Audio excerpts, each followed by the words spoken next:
pagdating sa summer destination, ang Pangasinan hindi magpapaiwan. Sa bayan ng San Nicolas, hindi ka mahuhulas sa pagtampisaw sa ilog ng Puyao. Patok ang ilog sa mga mahilig mag-dive. Accessible ang lugar sa lahat ng mga gustong pumasyal. May mabababaw na bahagi, kaya pati mga bata mag-e-enjoy.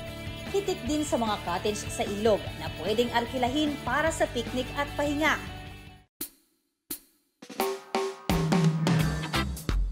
Up north sa Abra, ang init hindi uubra sa spring resort na ito sa bayan ng Lagayan. Bentahe ang malamig na tubig galing sa bukal. Dagdag sa cool vibes ang mga nakapaligid na puno.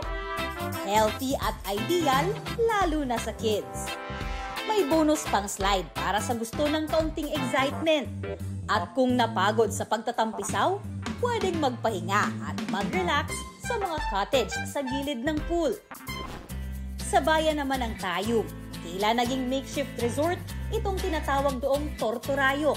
Isa itong patubig o irigasyon na ang bumubulwak na tubig nagmistulang talon o waterfalls. At dahil wala naman ditong entrance fee, syempre, tuwang-tuwa ang mga residente sa libreng pagtampisaw. Sagarin natin ang biyaheng norte sa Curimao, Ilocos Norte. Habang tanaw ang West Philippine Sea, pwedeng lumusong sa tabing dagat na hitik sa magagandang coral rock formations. Parang salamin ang payapang tubig na nare-reflect ang mga bato at ang bughaw na langit. Pang out of this world ang landscape.